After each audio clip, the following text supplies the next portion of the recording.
So we're gonna try to patch, what's the dinghy? The Lingonberry is the dinghy's name. So we're roughing it up. It looks like an old patch kind of fell off. And these patch kits are real expensive, but I found this used one. It had some extra Hypalon material.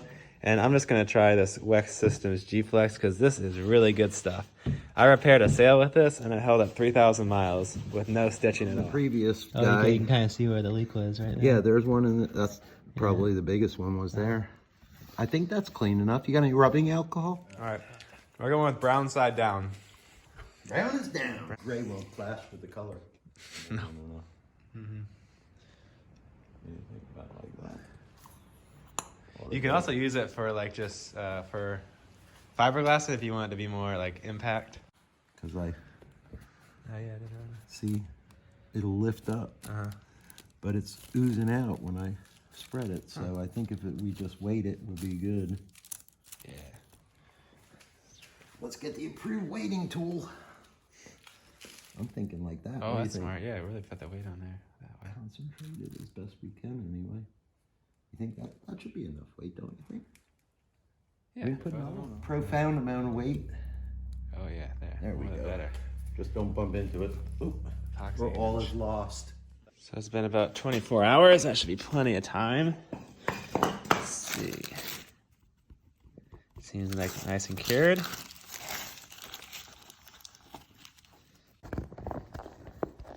Still pretty flexible. So I'll pump that up and see if it holds air.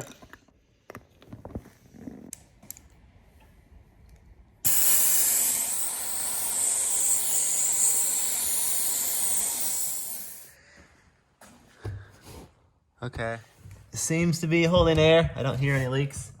So I'll just leave it inflated overnight and we'll see what it looks like tomorrow morning. The dinghy's holding air after one day, so I'm gonna call this a success for now.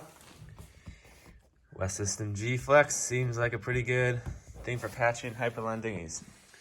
So this motor mount on the dinghy probably is like a quarter of the weight of the entire dinghy. So I was gonna try to make one out of foam and carbon fiber.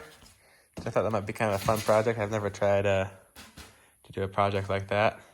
Some people had recommended doing that for the Dodger, and that was a little bit too intimidating to do it on that project. So I think this would be a good project to try it on. So I'm going to take some measurements and I'll cut this out. This is how my motor sits on here, and it looks like I could actually lower this a little bit. I just need enough room to be able to turn these. So I think I'll drop this down maybe an inch. And I'm gonna keep this the same width because I think that width kind of helps stabilize it. But I can narrow up this a little bit, you know, just remove some more material there. And then down here, I think this needs to be the full width to kind of again spread that force out.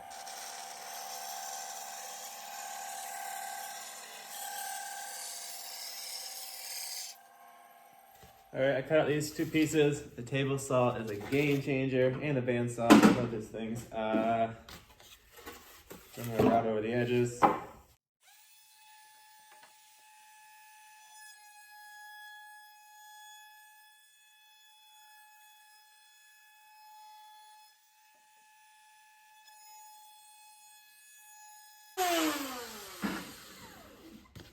So gives a pretty nice look, and then I'll make it easy to put some fiberglass over. We've got our three pieces here. This one kind of just thickens it up so it can the outboard jaws don't have to close too tight.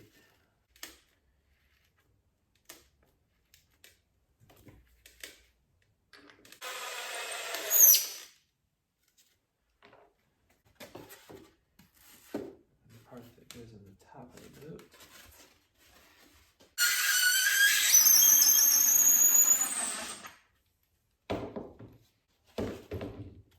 All right, pretty light. The screws added a little bit of weight. Maybe I have to try to figure out a way to take those out once it's all epoxied up. So I have a bucket of all the kind of like larger scraps of fiberglass and carbon fiber from my previous project. So I'm just gonna use those. I'll be like, there's plenty that will be the perfect size, and I'll rearrange them to fit on this thing. This is kind of just an experiment. Start off with some fiberglass. Oh, I might need a lot more epoxy, I think. So I got a few layers of carbon fiber and fiberglass on this. Feels really hard actually. And it's still pretty light. We've got 3 more sides to do, so we'll see how it turns out.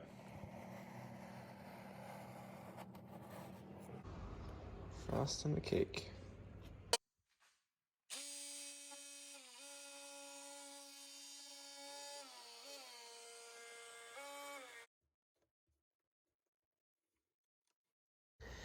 I continued adding more glass to the other side, and I think if I did this over again, I would add the fiberglass before I connected the 2 flat pieces. There's a side number 2 done of my motor mount.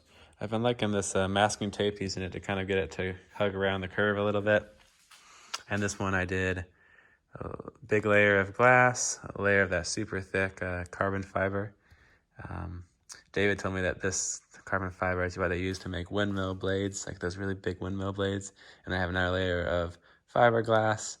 I guess, and then there was an extra, it's like kind of scrap of fiberglass I just stuck on there too to kind of give this a little more strength, since the carbon fiber didn't quite go all the way to the edge. So I'm trying to make these holes in this motor mount, and what I did is I used this rotary tool to mill out all the material except for the other side, the fiberglass on the bottom. And now I'm going to fill this with epoxy so I can, seal up all the edges, and then I'll go in and mill out a slot to their exact dimensions. And I might actually, when I fill this with epoxy, just put a piece of foam to the right dimensions, so then I can just easily get out the foam, and I'll have like a nice epoxy layer around the edges, and then a hole in the middle.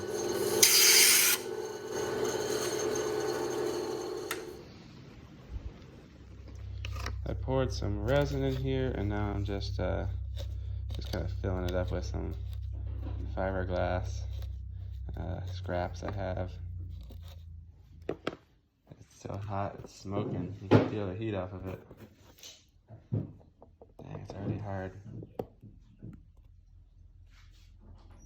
I just finished routing out these holes, and so this area in here is filled with epoxy and like carbon fiber strands I had left over, just to kind of keep it from the foam from being exposed, so it's nice and hard.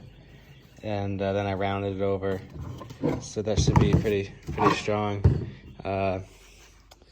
And well, let's compare the weight. So this is the old motor mount. Feels definitely a little heavier. It's pounds and ounces. 5 pounds, 11.5 ounces. And then the new one is 2 pounds, 10 ounces. So that's a pretty good weight savings, I think. Almost half as light, and or half as heavy, and it might be stronger, I don't know.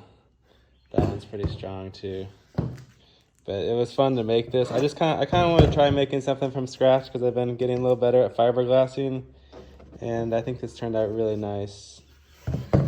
I just threw the dinghy in the car. I'm gonna go test out this motor and the patch and the new motor mount before the sun sets. We got a boat ramp just 5 minutes down the street from me. Looks like a nice flat day. There's a little bit of wind. So the question is gonna be is if this is gonna fit. And I think this is gonna make it.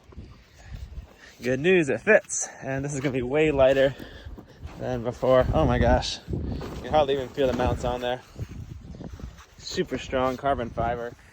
I'm also gonna test out these bigger oars. I'm not sure if I like them. I kind of like my little mini oars in here. All right, we should be all ready to go. Let's test it out. Works. All right, battery. And I'm using a 60 amp hour lithium iron phosphate battery I got on AliExpress. It's much lighter than a lead acid battery, although only the downside is the expense. It was about $275, but it's plenty of juice to get me around on the dinghy.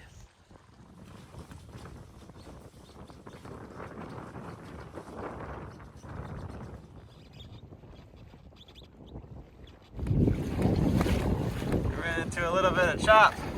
We're getting kind of wet. I'm gonna try to hug the banks over here, see if it calms the water down a little bit. Yeah, it seems better back here. Maybe we can find a new way.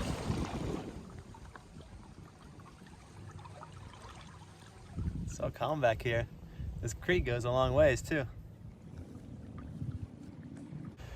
Well, we finally bottomed out, so I think it's time to turn around. It actually still even works in this kind of shallow mode. Still moving me along. All right, I think now we're deep enough.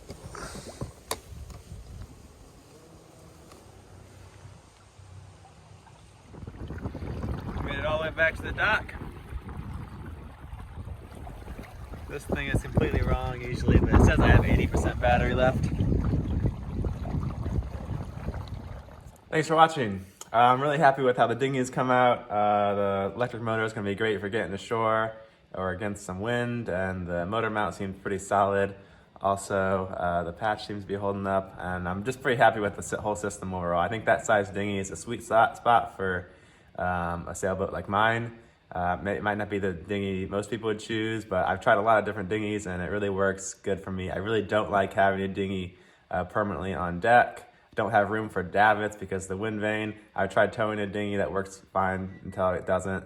I've tried fiberglass dinghies, nesting dinghies, bigger inflatables, smaller inflatables, and I'm really happy with this size. I'm sure I'll try something else down the road again. It's kind of something it's always experimenting with. But you know, there's lots of other options for people depending on their preference, like kayaks and rigid inflatables and things like that. But this works good for me. I'll see y'all next time.